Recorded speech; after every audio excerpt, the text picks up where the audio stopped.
Hello students, मैं doctor हर्ष मौजदार स्वागत करता हूं आपका शिवालय क्लासेस के ऑनलाइन प्लेटफॉर्म पर। तो लास्ट लेक्चर में अपन न्यूट्रिशन या फिर पशु पोषण की जो इंपॉर्टेंट महत्वपूर्ण परिभाषाएं थी उनको कंप्लीट कर चुके हैं। अरे कर चुके कि नहीं कर चुके? अरे बताया था ना, सारी जो बेसिक पूरे न्यूट्रिशन में से आपकी जो परिभाषाएं हो सकती है, अच्छे अच्छे चीजें हो सकती है, अच्छे अच्छे क्वेश्चन हो सकते हैं, वो एक साथ मैंने आपको लिखा दिए।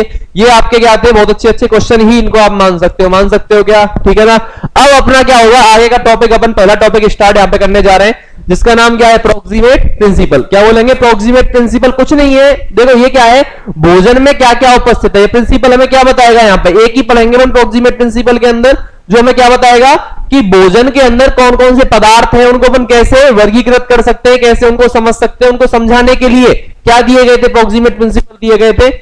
इसके लिए एक देखो, एक चीज और आती है इससे पहले, एक चीज और लिख लेना आप कि पशु पोषण के पापा, ये पहले लिखाना रह गया था, यहां पे लिख लेते हैं, पशु पोषण के जनक, एनिमल न्यूट्रिशन के जो फादर है, जनक है, वो कौन है? लेवोजियर। ये क्वेश्चन भी खूब पूछा जाता है आपके एग्जाम में कि जो पशु पोषण के जनक हैं, वो जनक कौन से हैं? लेवोजियर है। ये आपको याद रखना है, ठीक है ना। फिर प्रोक्सीमेट प्रिंसिपल में जो आपका पहला प्रिंसिपल आता है, प्रोक्सीमेट प्रिंसिपल के अंदर जो आपका पहला प्रिंसिपल आता है वो कौन सा है? वीनडे सिस्टम। कौन सा आता है? वीनडे सिस्टम। कौन सा सिस्टम आता है? वीनडे सिस्टम। देखो ये वाला जो सिस्टम है वो वीनडे नामक जगह के पर दिया गया। ये वीनडे क्या है? वीनडे क्या है? यहां पर स्थान है। वीनडे क्या है? यहां पर स्थान है। वीनडे क्या है? स्थान है। और इस स्थान पर ये दिया गया, इसी स्थान के आधार पर सिस्टम का नाम रख दिया गया, क्या? वीनडे सिस्टम। इसमें देखो 1865 में, कब की बात है ये? वीनडे सिस्टम कब दिया गया? 1865 में। दो वैज्ञानिक हैं, कितने वैज्ञानिक हैं? 1865 में दो वैज्ञानिकों के द्वारा दिया गया। कितने? दो वैज्ञानिक। और दो वैज्ञानिक कौन कौन से? हेनबर्ग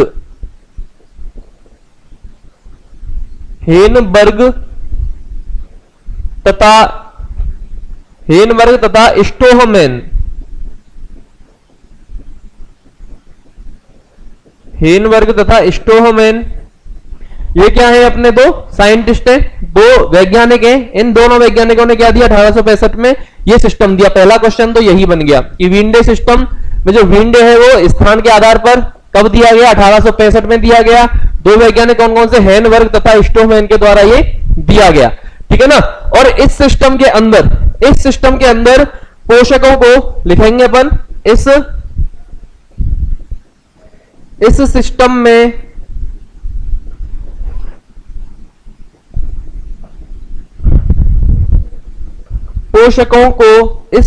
पोषकों को 6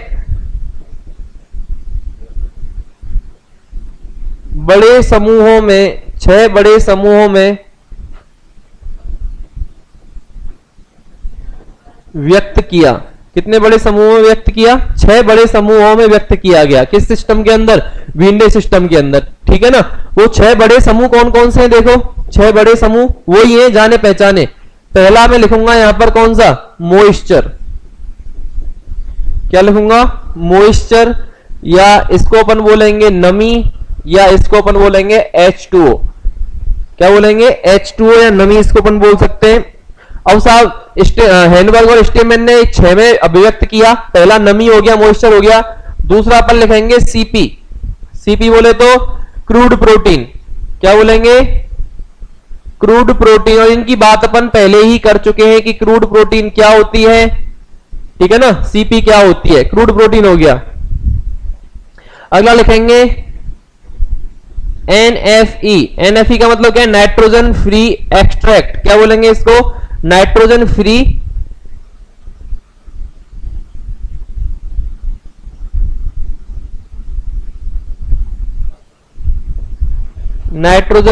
एक्सट्रैक्ट। नाइट्रोजन फ्री एक्सट्रैक्ट क्या होते हैं? जिनमें नाइट्रोजन नहीं होती, चर्चा कर चुके हैं। क्या क्या आता है इसमें?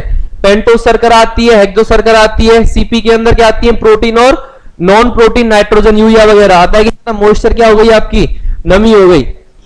और क्या लिख सकते हैं? चौथा क्या हो जाएगा? Crude fibre.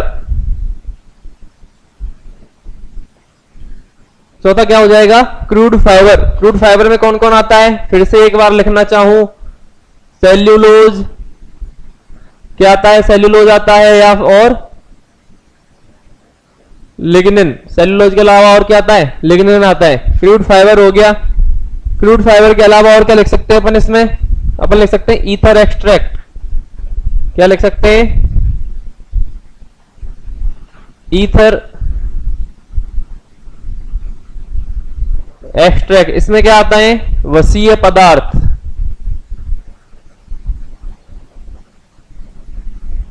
क्या आते हैं इसमें? वसीय पदार्थ आते हैं। क्लियर है? छठवें नंबर पे क्या आ जाएगा? छठवें नंबर पे क्या आ जाएगा? एस। क्या आ जाएगा? एस आ जाएगा। ठीक है ना? ये क्या है अपने? ये क्या है अपने? 6 में अपन ने विभाजित कर दिया, 6 वर्गों में, जिनकी चर्चा अपन पहले भी कर चुके हैं। इन्हीं में विभाजित किया था, है ना? क्रूड प्रोटीन में क्या आ जाएगा? प्रोटीन आ जाएगी, और नॉन प्रोटीन नाइट्रोजन आ जाएगी। क्या आ जाएगी? नॉन प्रोटीन नाइट्रोजन आ जाएगी। नाइट्रोजन फ्री एक्सट्रैक्ट के अंदर क्या आ जाएगा? क्या आ जाएगा? पेंटोज शर्करा आ जाएगी, और हेक्सोज शर्करा आ जाएगी। पेंटोज और हेक्सोज शर्करा इसके अंदर आ जाएगी। आएगी कि नहीं आएगी? बोलो। ये अपने क्या हो गए? 6 मेजर ग्रुप्स के अंदर विंडे सिस्टम में क्या कर दिया गया? विभाजित यहां पर कर दिया गया। बोलो, समझ में आ रही है मेरी बात? कितने कितने मेजर सिस्टम्स के अंदर विभाजित किया गया? 6 मेजर सिस्टम्स के अंदर इसको विभाजित कर दिया गया। क्लियर है? ठीक है, इसमें कोई कंफ्यूजन? चलें आगे। चलिए आगे बात करते हैं। अब अपन आगे एक चीज अपन लिख सकते हैं, देखो कि अगर अपने को ज्ञात करना हो यहां पे, इसको अपन देखो एक वर्गीकरण करना चाहे, इन सारी चीजों को क्या करना चाहे? एक वर्गीकरण। तो उसके लिए क्या बनेगी? वर्गीकरण में एक टेबल बनेगी। क्या बनेगी यहां पे? वर्गीकरण के लिए टेबल बनेगी। टेबल में सबसे पहले देखो मैं क्या लिखूंगा यहां पे? खाद्य पदार्थ। चलो इस वर्गीकरण को अगले पेज पे कर लेते हैं, इस पे पूरा आएगा नहीं। अगले पेज पे करें तो सबसे पहले क्या आएगा? खाद्य पदार्थ। क्या आएगा? खाद्य पदार्थ। खाद्य पदार्थ को सबसे पहले अपन, विंडे सिस्टम ही चल रहा है, ये किसके अकॉर्डिंग कर रहे हो आप? ये विंडे सिस्टम के अकॉर्डिंग कर रहे हो। अरे किसके अकॉर्डिंग कर रहे हो? विंडे सिस्टम के। तो खाद्य पदार्थों को सबसे पहले आप 2 भागों में विभाजित करोगे। कितने भागों में? इन 6 चीजों को ही अपन विभाजित करने वाले हैं। यहां पे लिख रहा हूं मैं पीटीओ। पीटीओ का मतलब प्लीज टर्न ओवर। अगले पेज पे देखें, है ना? इसमें अपन नहीं बना रहे क्योंकि समझ में नहीं आएगा, इसमें पूरा बनेगा नहीं। तो अपन क्या करने जा रहे हैं? जो 6 मेजर ग्रुप अपन ने देखे हैं विंडे सिस्टम के अकॉर्डिंग, 1 2 3 4 5 6 जो मेजर अपन ने क्या देखे हैं? ग्रुप देखे हैं। किसके? पोषक तत्वों के। उनको अपन क्लासिफाई करने जा रहे हैं। उनको क्या करने जा रहे हैं? क्लासिफाई करने जा रहे हैं। तो सबसे पहले तो अपन लिखेंगे यहाँ पे नमी। क्या लिखेंगे? नमी या फिर मॉइस्चर। कोई भी खाद्य पदार्थ है उसमें क्या होती है? नमी होती है, मॉइस्चर होता है। उसको अपन क्या बोलेंगे? H2O। नमी को क्या बोल देंगे अपन? H2O बोल देंगे। इसके अलावा क्या होता है? सूखा, सूखा पदार्थ। इसके अलावा क्या होता है? सूखा पदार्थ होता है। और इस सूखे पदार्थ को क्या बोलते हैं इंग्लिश में? Dry matter. क्या बोलते हैं इसको? ड्राई मैटर बोलते हैं। क्लियर है मेरी बात? ठीक है ना? अब देखो, सुनो मेरी बात को। अब ड्राई मैटर को फिर फर्दर 2 भागों में विभाजित किया जाता है। ड्राई मैटर को भाई राधे से फिर से कितने भागों में बांट दिया इसने? 2 भागों में बांट दिया। पहला तो लिख दिया कार्बनिक। कौन सा? कार्बनिक, या फिर इसको बोल सकते हैं अपन ऑर्गेनिक। क्या बोल सकते हैं? ऑर्गेनिक। और दूसरा क्या कौन सा हो जाएगा? अकार्बनिक। दूसरा कौन सा हो जाएगा? अकार्बनिक हो जाएगा, या इसको बोलेंगे अपन इनऑर्गेनिक। क्या बोलेंगे इसको अपन? इनऑर्गेनिक बोलेंगे। ठीक है ना? अब देखो, जो कार्बनिक पदार्थ है, अकार्बनिक में तो क्या आ जाएगी? एस आ जाएगी। अकार्बनिक में क्या आ जाएगी? एस या फिर राख आ जाएगी। क्या आ जाएगी? एस या फिर राख। और इस राख को भी फिर फर्दर 2 भागों में विभाजित किया जा सकता है। राख को भी कितने भागों में विभाजित किया जा सकता है? 2 में। कौन कौन सा? Acid soluble S. क्या लिख सकते हैं?